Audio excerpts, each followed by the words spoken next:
asked me my opinion on this whole Nicki Minaj and Latto beef going on, and I decided I'm going to make a video because this has to be said. Okay, so my opinion on this whole beef is that it's fake. Everything is scripted. First and foremost, you got to start noticing patterns, right? Every time there's this beef, right, between these parties, you know, it's like this huge internet frenzy. I get a jab, you get a jab, we all get jabs together. Then all of a sudden, like clockwork, each party stops at the same exact time. It's kind of like there's a director in the back going, all right, cut, scene over, back to regular programming. It's weird how they both just stop at the same exact time. It becomes like a ceasefire kind of scenario, right? And it was so ironic to me to see Mulatto call out Nicki's rapist husband and Nicki's response. And I'm just like, wow, it's amazing how you all are trying to pitch this moral hierarchy when you all are complacent and silent in an industry that kills, ritually kills, and sacrifices children. I've never heard any of you say a word about that. So please forgive me if I'm not enamored by your fake beefs when real things are happening to real human children. There is no moral hierarchy in any of these celebrities if they are silent about transgressions such as these, such as the rape, ritual sacrifice, inversion of human children. And forgive me if I don't believe that Nicki Minaj or Mulatto, especially Nicki Minaj, a seasoned rapper in this industry, high level, is not conscious of what's going on behind the background. And even if she's not a participant, you are complacent because you say nothing. Now let's look at the premise of this whole beef. It started over a Grammy. And people that are somewhat cognitive about this whole system and the possibility of it being rigged will think that Nicki Minaj is being blackballed or discriminated against. Nicki would not have the opportunities that she has unless she was complacent in this industry. Gatekeepers are just that. They're gatekeepers. It doesn't matter how influential you are amongst the people. The thing about this, Nicki loves to complain about these Grammys, how it's rigged, yet constantly applies to it. She's so upset by it, but yet her label or her constantly apply to these Grammys. Insanity is doing the same thing and expecting different results. These celebrities, some of them have even come out about how meaningless these awards are, that you ascribe your attention to and clap and give praise to people who know these things mean nothing. Look at Drake. Gets a Spotify award, chooses to eat pasta on the award. Now, to the layman person, you think, okay, he's just being Hollywood. He's just being different. But when you find out that the FBI exposed pedo code words, such as pasta, and the choice of him putting it on his award, where he's eating the pasta off of that award, kind of makes the meaning a little different, doesn't it?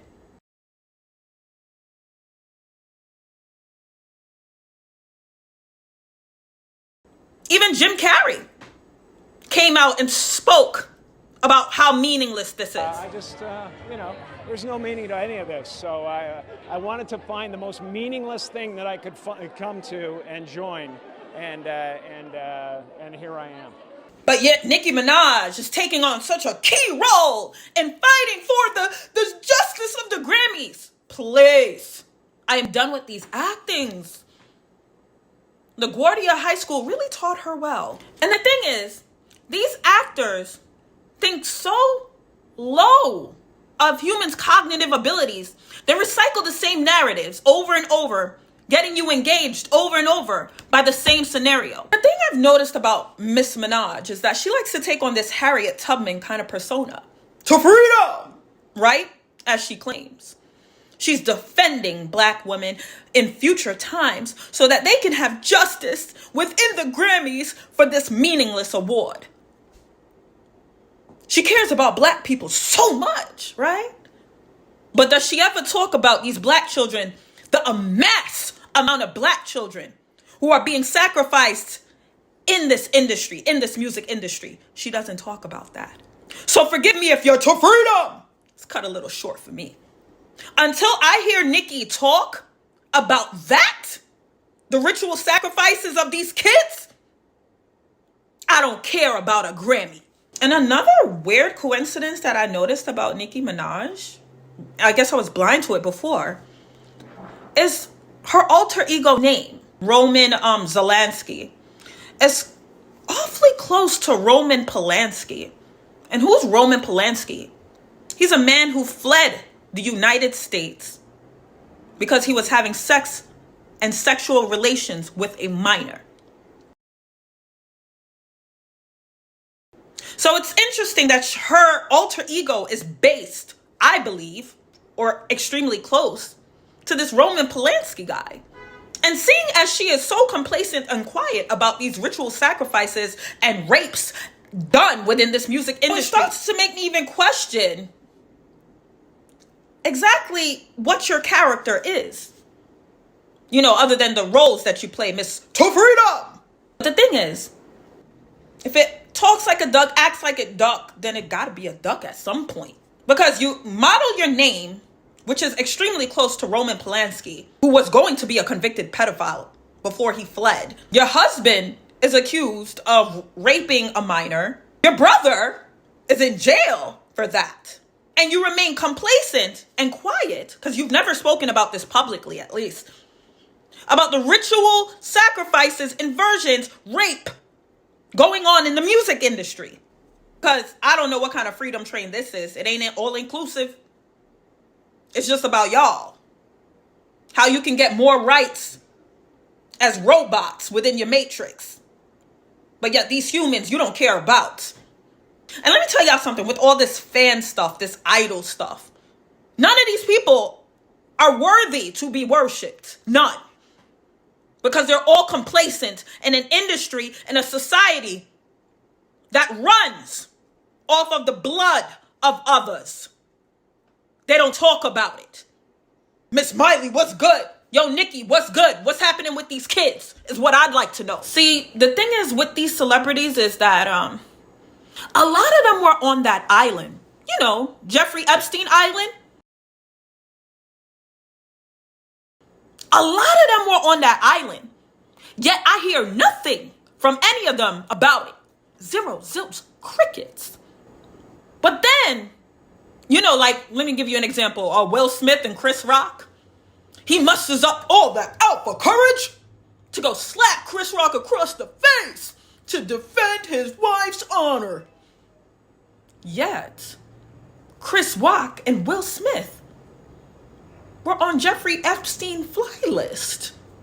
But I hear nothing about that. There's no public outrage about that. About kids being raped and tortured on an island. And it's the selective outrage for me. You get what I'm saying? They are pandering to humans.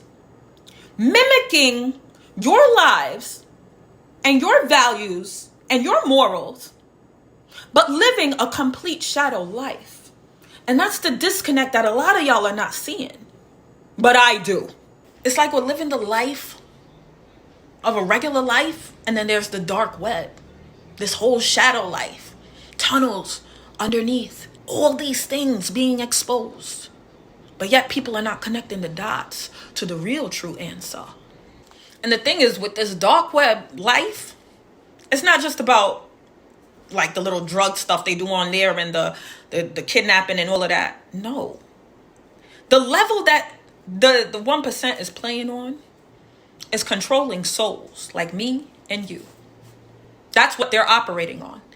They're like a big brother pulling strings in your life that you think is just reality and by coincidence.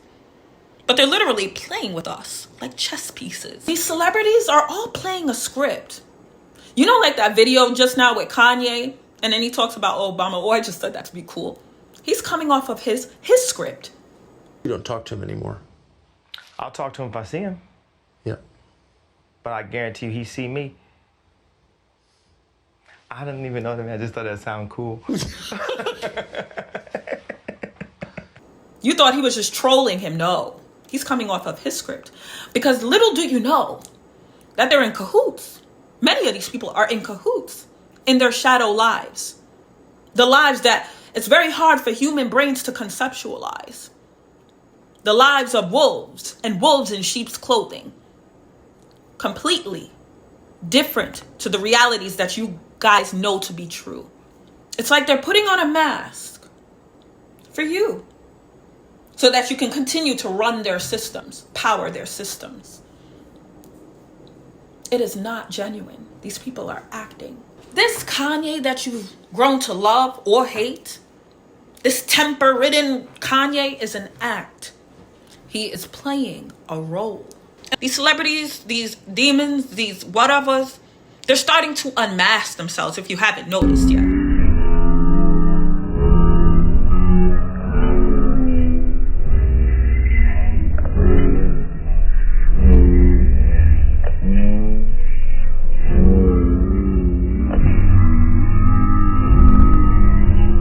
Look at Tiffany Haddish. She got exposed all of a sudden with her pedophilic video.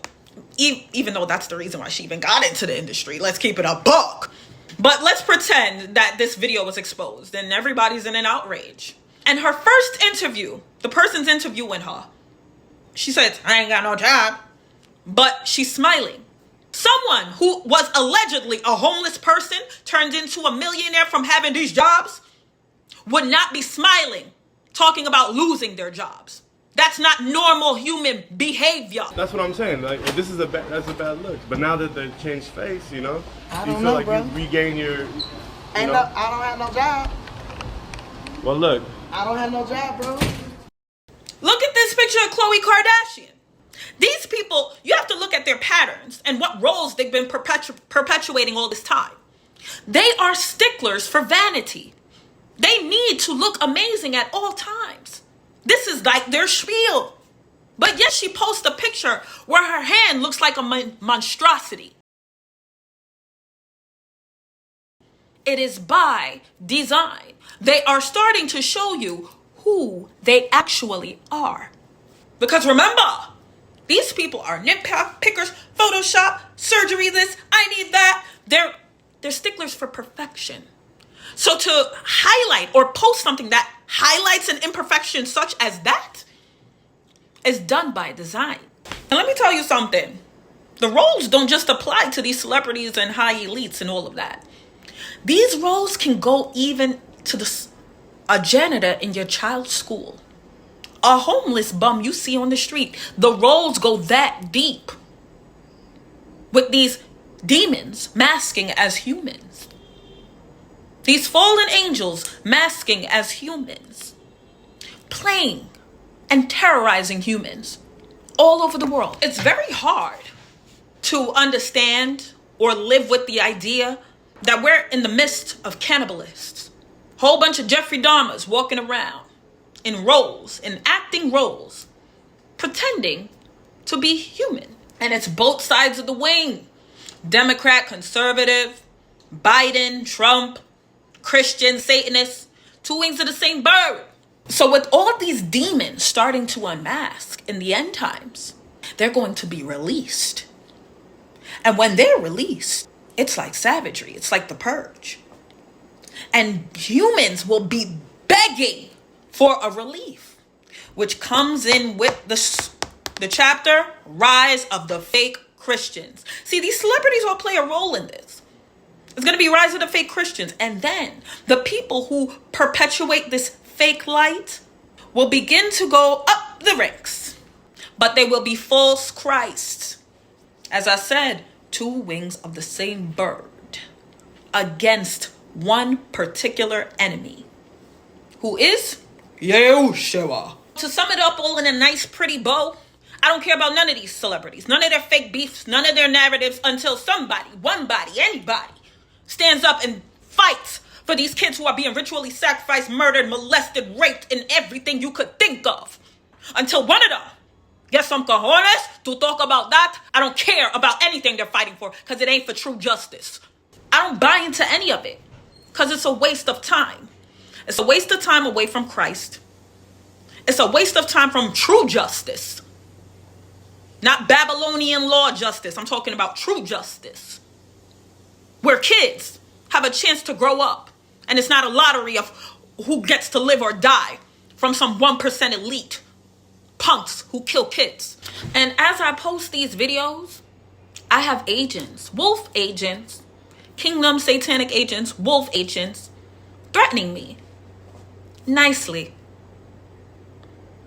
through polite Clinton words, basically killing me softly. And I keep saying to them, but every time I post, I said I want all the smoke. What's up? What's up? I'm not scared of none of y'all because of Yeshua.